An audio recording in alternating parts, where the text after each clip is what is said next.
Tennessee in 10 starts now. Good morning and thanks for joining us. I'm Amanda Hara at WSMV in Nashville. A Middle Tennessee district attorney is facing charges this morning after police say that he fired a gun while authorities were trying to arrest people in connection to a triple homicide. Christopher Stanford is charged with reckless endangerment. Authorities were trying to make the arrests when the suspects rammed a deputy's cruiser and then hit a Homeland Security agent while trying to drive away. That's when police say the district attorney opened fire on the getaway car. He's now out on bond and will be in court next month. I'm Harry Sullivan. Right now, the Diocese of Knoxville placing a priest on administrative leave. Father Joseph Reed, the priest at St. John Newman Catholic Church and School, accused of violating the diocese's safe environment policy. The diocese says it reported the complaints to the state. That prompted the Knox County Sheriff's Office to investigate. Once that investigation wraps, the diocese says it'll conduct an investigation of its own. Right now, we don't know exactly what Reed is accused of. The Knoxville Diocese has been accused of covering up sexual assault allegations in the past. The Knox County Sheriff's Office is investigating this, but KCSO did not share any additional details. Once we get those, we will let you know. We'll send it back to you. Well, Governor Bill Lee is joining a growing list of Republican governors backing President-elect Donald Trump's plans for deportations. Governor Lee says he'll be ready on day one. He says he's already asked state agencies to start getting ready now to support Trump's efforts to secure the nation's border. The governor sent Tennessee National Guard soldiers to the border earlier this year to help boost security there. The Republican Governors Association reports that 26 governors have released a joint statement backing Trump's plans to address illegal immigration. They say that Trump's leadership will help restore law and order at the border. A 3-year-old girl is being treated at a Nashville hospital this morning after her mother was killed in a road rage shooting. The suspect is now in the Hardin County Jail charged with second-degree murder. The shooting happened Sunday afternoon in Savannah, Tennessee. Investigators say that Zoe Johnson, her fiance, and their 2 children were on their way home from a Christmas event. Their 2 little girls had just taken pictures with Santa. The TBI says they were on the highway when Clint Newton started following them. This lasted for about 2 miles before police say Newton started shooting. Zoe died later at a Hardin County hospital. Her daughter Carson has critical injuries. They were out doing what families do in December.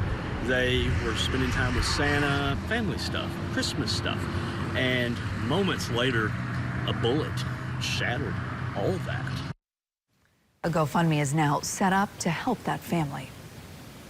County commissions across the state meeting with their representative bodies, asking the state to share a portion of a revenue tax. This tax is called the real estate transfer tax. It collects every year, paid whenever a property, home or commercial property is sold. Knox County collected around $25 million from this last year, but the county didn't get any of the money.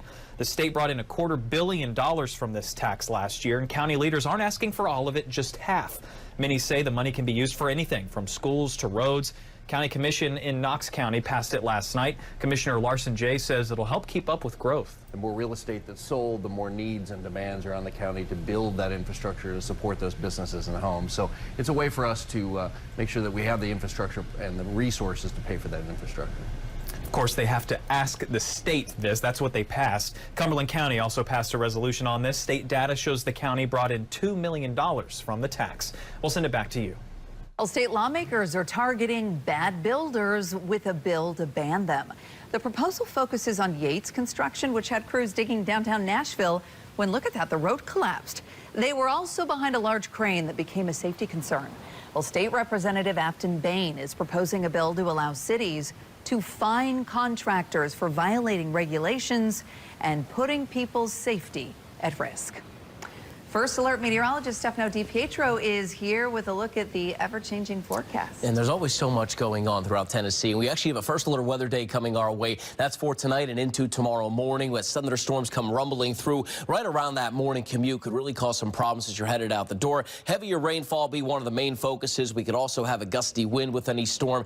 Not ruling out an isolated tornado, but that threat is very low. The severe threat is also low as well. Does not include the entire state. It's a 1 out of 5 from just outside of Nashville, following right along I-40 back through Memphis. So this is a low-end threat. I wouldn't call it a slam dunk severe weather situation, but still one with the timing of all of this that may be a little bit rough. So the main concern is by far heavier rainfall. There's that low-end threat of a tornado and an isolated damaging wind gust with any thunderstorm as well. We are dry the remainder of our day today. Some cloud cover. Maybe we'll toss in a little bit of a drizzle toward the later stages of today, but most of us really aren't seeing much of anything. And we are comfortably in the 50s, a shower and rumble of thunder through the middle of our night tonight. That is not really the severe weather threat, though, to be concerned with. Here's the timing of all of that. So northwest Tennessee, West Tennessee, we'll call it as well, between about 4 o'clock in the morning and 6 o'clock in the morning. Then it starts to get toward the I-65 corridor and Middle Tennessee between about 6 o'clock in the morning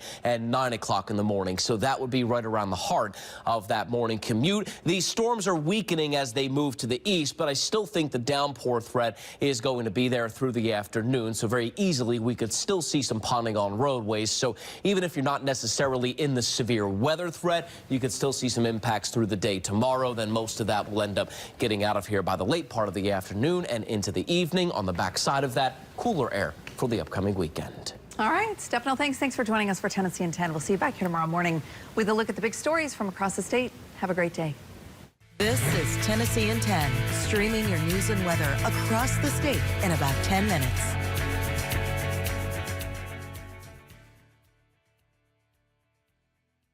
10 minutes.